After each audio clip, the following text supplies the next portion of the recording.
नमस्कार दोस्तों, आपका अपने YouTube चैनल जय माँ काली गुंजन में हार्दिक अभिनंदन है। दोस्तों, कैसे हैं आप सब? उम्मीद करती हूँ आप सब कुशलतापूर्वक होंगे। दोस्तों, आज हम आपको एक ऐसी साधना बताने जा रहे हैं जिसके करने से आप अपने जीवन के कार्य को पूरा कर सकते हैं।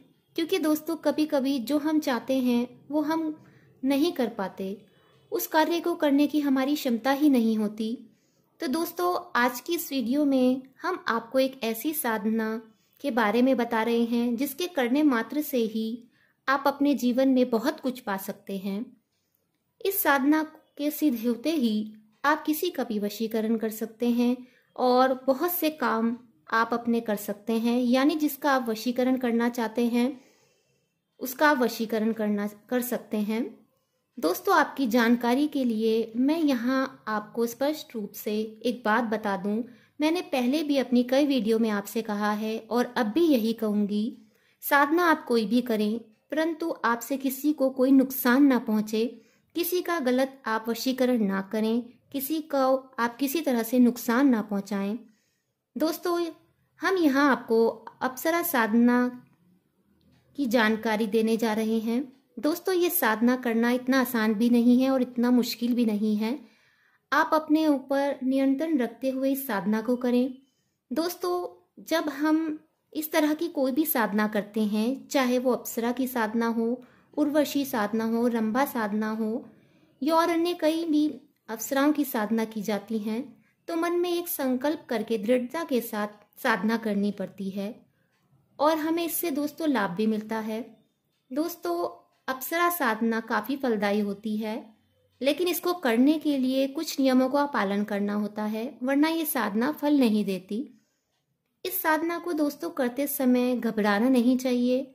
अप्सरा साधना रात्रि काल में होती है, इसलिए आपको एकांत कमरे में बैठकर रात्रि के समय आप माता के समक्ष बैठ जाएं और धूप दीप जलाएं, साफ कपड़े पहने, अगरबत्ती जलाएं और अपने कपड़ों पर आप इत्र लगाएं। आपके कमरे का वातावरण एकदम सुगंधित होना चाहिए। अब आप आसन पर बैठ जाएं और अपनी साधना शुरू करें।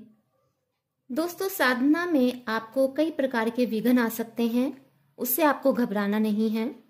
आपको कई तरह की आवाज़ें सुनाई देंगी, जैसे छन छन की आवाज़ें या फिर घुंघरू की आवाज़ भी आपको आ सकती है, चूड़ियों की भी आवाज़ आपको आ सकती है।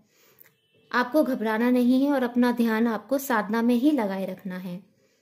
दोस्तों, जिस समय आपकी ये साधना पूरी हो जाए रात्रि में, तो आपको वहीं पर ही ज़मीन पर ही अपना दूसरा आसन बिछा लेना है और आपको ज़मीन पर ही सोना है।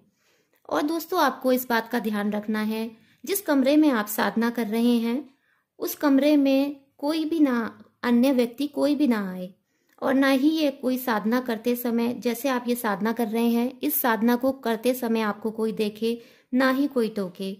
और दिन के समय, जिस समय आपको बाहर जाना हो किसी भी काम से, तो आप उस कमरे में ताला लगा कर जाएं। और दोस्तों, आप किसी से भी किसी भी विषय में फालतू चर्चा ना करें। दोस्तों, साधना के चलते हो सके तो आप कुछ समय के लिए मौन व्रत ही धारण कर लें तो ज़्यादा अच्छा रहेगा।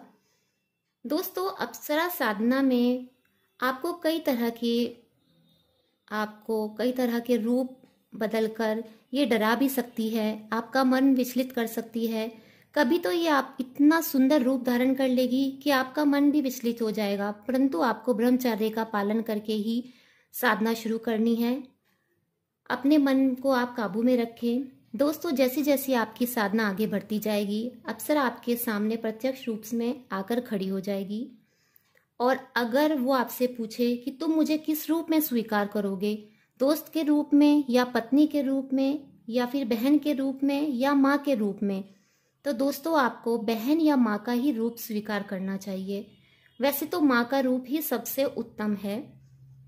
फिर वो आपसे आपकी मन की इच्छा पूछेगी कि क्या चाहते हो, तब आप अपने मन की इच्छा को प्रकट करें और अप्सरा आगे भी आपकी सहायता करती रहेगी। आप उनकी सहायता का दोस्तों गलत उपयोग ना करें। दोस्तों, आप ये साधना होली की रात्रि या फिर दिवाली की रात्रि में ये साधना आप शुरू कर सकते हैं। होली का दहन जिस समय हो रहा हो उस रात्रि में आपको ये साधना शुरू करनी है। और दोस्तों ये साधना आपको 3 महीने तक करनी है। रात्रि काल में ही ये साधना प्रारंभ करनी है। दोस्तों आपको जो साधना करनी है और उसमें जो मंत्र पढ़ना है साधना करते समय वो इस प्रकार है। ओम रम शम रंभा आगच्छ शम रम नमः।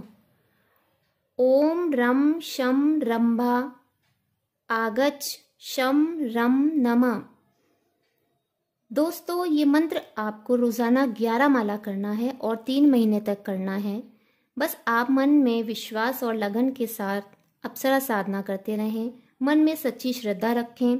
अप्सरा सिद्ध होने पर आपके कई कार्यों को सिद्ध कर देती है, लेकिन व्यर्थ में आप किसी का भी बुरा ना करें और ना ही किसी गलत कार्य को करने के लिए आप अप्सरा से कहें। दोस्तों आपका काम हो जाए इतना ही बहुत है। तो दोस्तों आप ये साधना करके लाभ उठाएं। हमारी शुभकामनाएं आपके साथ हैं।